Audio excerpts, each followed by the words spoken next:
I'm doing good. Thanks for having me. Mhm. So my council is actually very, very big. We have about 60 students this year. I brought four that have been kind of standouts. They help me do whatever I ask. They come up with brilliant ideas, and they're willing to just do anything to make our school a better place. I have I have four. Ella was just hanging out, so I grabbed her too.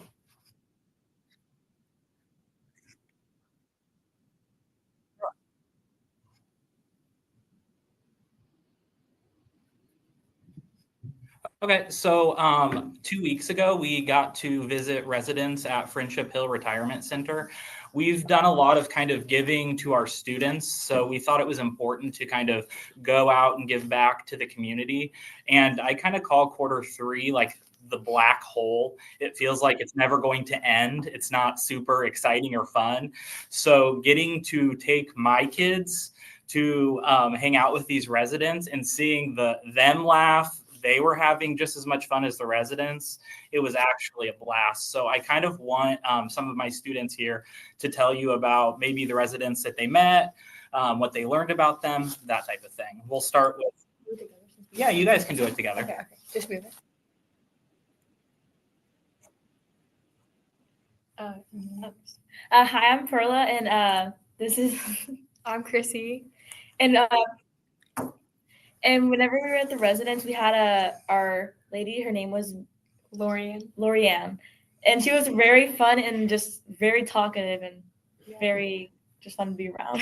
At first, kind of scared to go because I was like, oh, I didn't know how I was gonna be reacting. You know what I mean? Because I don't know. But then when we got there, she was the first lady that got there. She was she reminded me of my grandma.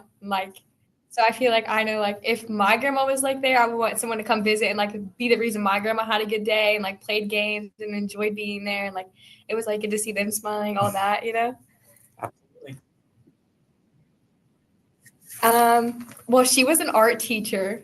So she was teaching us, we played this game and she taught us how she taught her students how to do art. We talked about our extracurricular activities and then my grandma and then their parents. Yeah, she also had a lot of drama that she would talk about.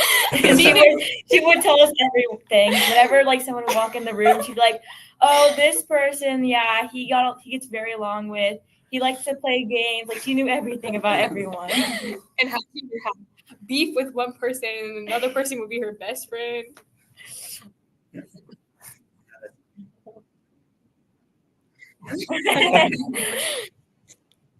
Yeah. I have Ella Meadows and Peyton Bogle.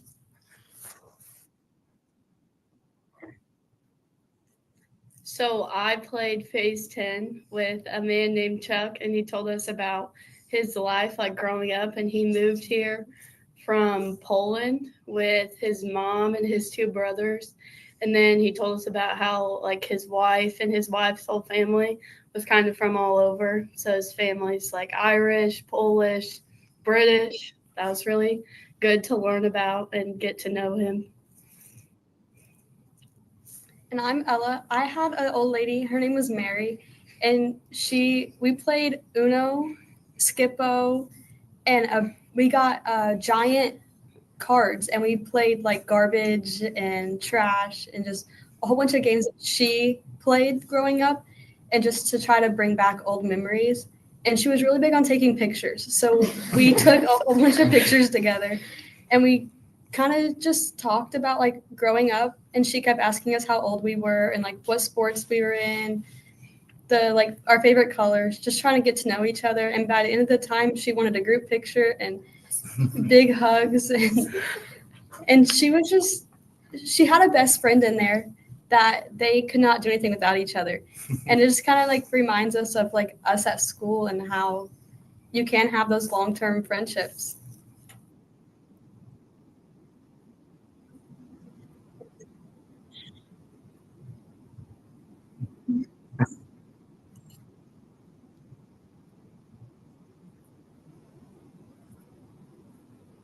No, we went in with no idea, so we let her kind of direct what we were doing and just kind of tried to pick up on what she was giving.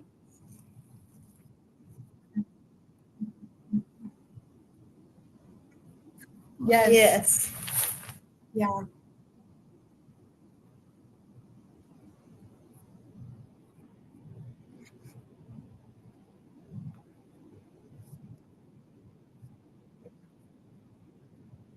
It was really kind of like a reality check. Like you went in and they were talking about how like they're kind of stuck inside and how like they miss being home, and like some people had pets that they missed and they don't get to have those, and like the only animals we saw were like fish. And they were like, it's just not the same as having mine. So it like makes us realize how much we take for granted. Just like even having like dogs in the house, just or even cats, you just don't have that. They don't get what we get. The old man that we played card games with, his family all lives in Iowa, so no one's really close.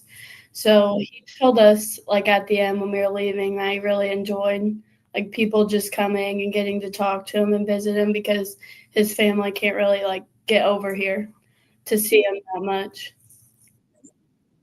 Yeah.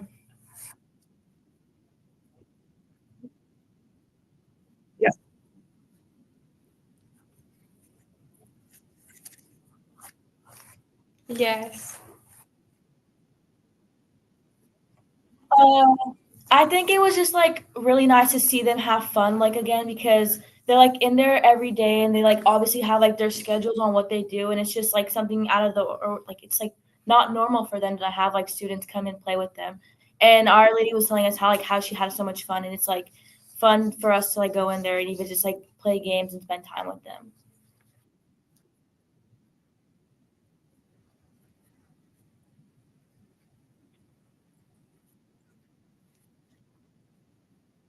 Yeah, I'll let them kind of talk about our Road to Spring Break week that we're currently in.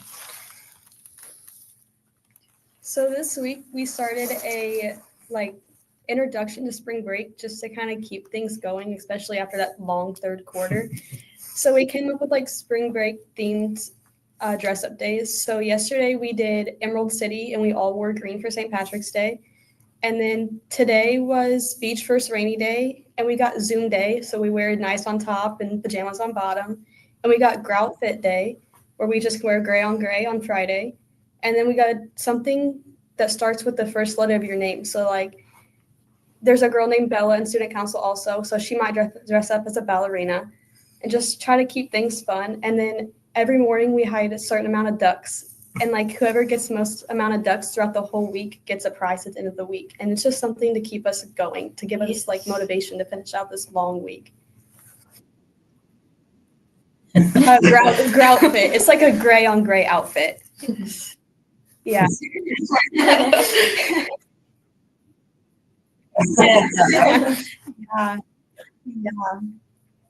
Yeah.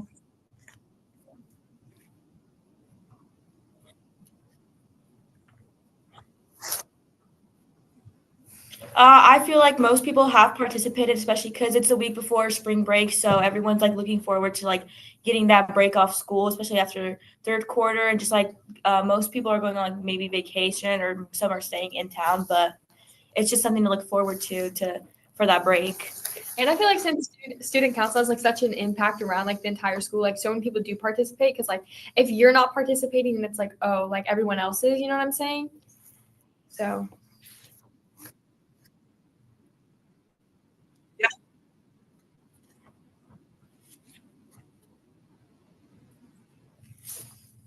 One other thing that this is my first year doing student council here. So I've kind of gotten our council more involved with district. So we're actually getting ready to go to a fun event the week after spring break. So I'll kind of let Ella talk about that. So we are coming together with other student councils surrounding us. And we're all going to come together and just like talk. But we're also going to be skating. We're going to go to a skating rink, I think, over in Springfield, and just try to like meet new people and like talk about our future plans versus their future plans and try to feed off of each other and see what else we can come up with. We went to an event like this in the fall, and it definitely helped us bring more ideas back to the school of stuff that we could do throughout the school year to keep our student body involved and engaged.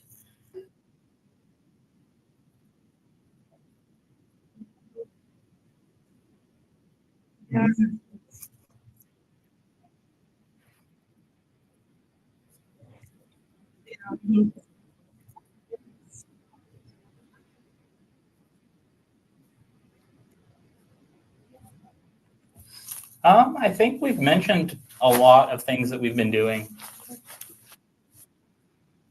I just want to thank, Mr. Cherry and Student Council, because I love the shift this year of how they're really looking broader and looking at that sense of community, not just within the high school, but within the Warrensburg community and surrounding school districts. I think that's exactly the kinds of initiatives that we like to see with our extracurricular clubs. And they are just going right along with that plan, not only motivating our own students, but senior citizens in the area, and then connecting with other students and various student councils. So I love that sense of community that's being built. Right.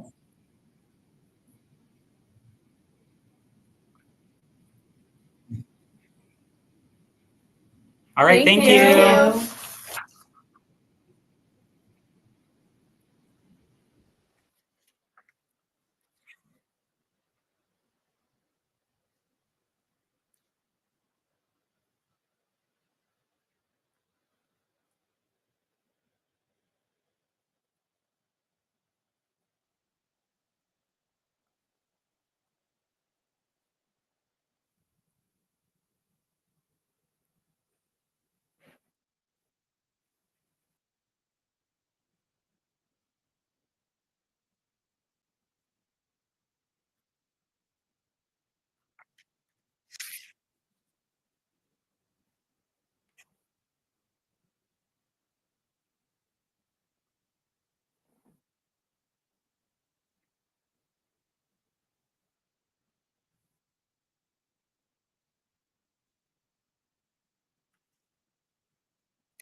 Yes, I really wanted them to be able to share their experience with going to Friendship Hill. What I didn't realize is how many activities they were planning because they feel like they're in a spring break slump here. So that's interesting to know. But yeah.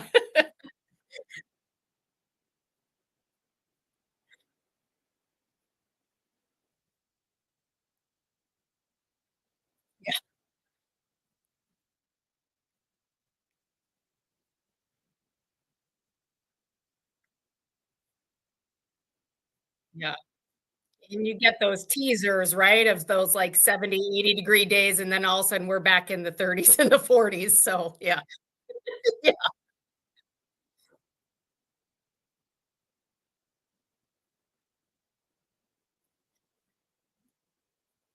Yeah, so I thought this morning would be a good time to kind of review where the district is at with this. I've been working collaboratively with the Village of Warrensburg and the Warrensburg Police Department chief throughout this year with the initiative of us attempting to bring on a school resource officer in the district starting in the fall.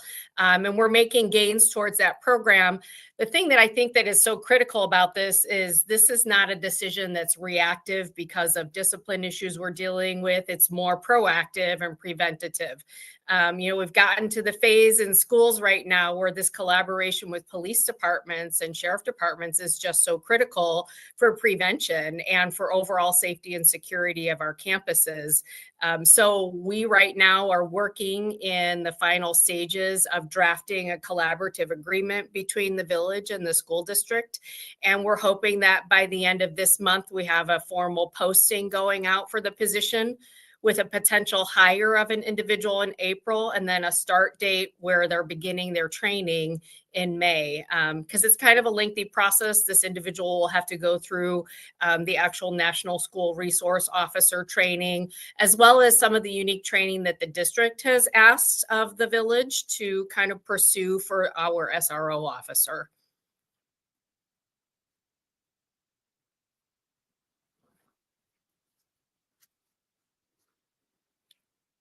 Sure.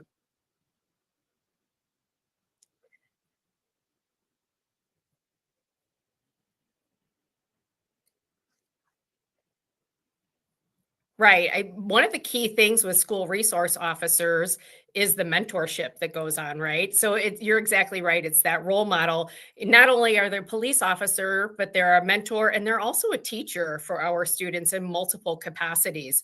It's not meant to be punitive or fear inducing. It's really meant to be in a partnership, as well as forming that collaboration and just good, strong relationships about safety and prevention. Right.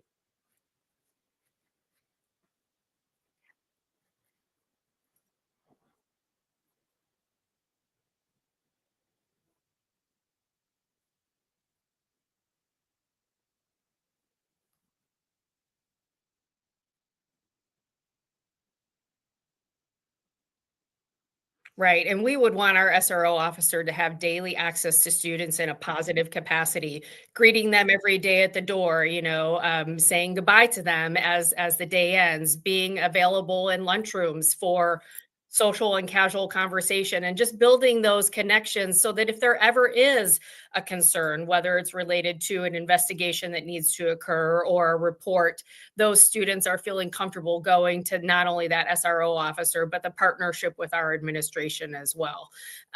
We have so many avenues for students to report things in a confidential manner and an anonymous manner. But even if they don't have a trust, that's not going to happen, right?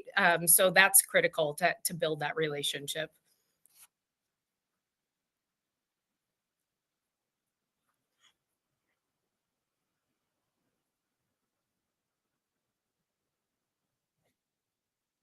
Right. It is. It's a stage that we would like to get to once our SRO officer has gone through the training. We don't at this point know if it's going to be an experienced SRO officer or somebody new to working in schools. But yes, those are what some of the initiatives that we'd like to include. If we kind of looked at a prioritized list of the specialized training that we would like our particular officer to have, we would like cybersecurity training investigations to be at the top of the list, right? That's so helpful. And unfortunately, it's not as widely accessible as we would hope, not only in schools, but also throughout police departments. We would also like some de-escalation training. We would love for our SRO officer to kind of follow our safety, become an ALICE trainer and an I Love You Guys trainer, which are topics that we've made some significant progress in the future. And then, yes, like you said, also being used as a classroom resource for some of those prevention programs.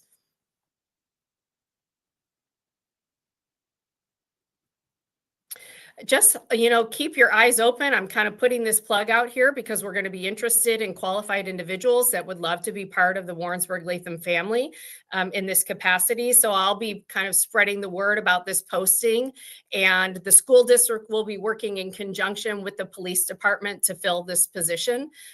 So we're just excited for applicants to start showing their interest.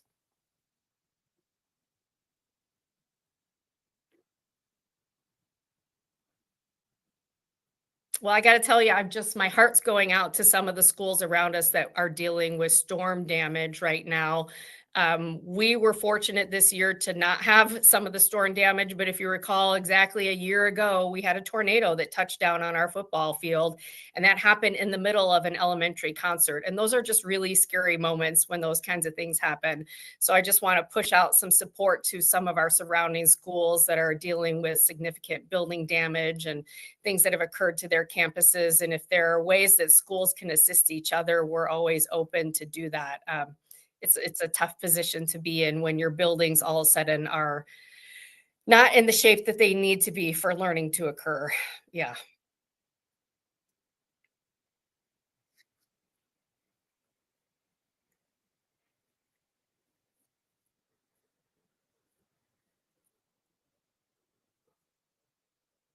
Yes, we've got spring break next week. It sounds like in particular, the high school students are ready for spring break.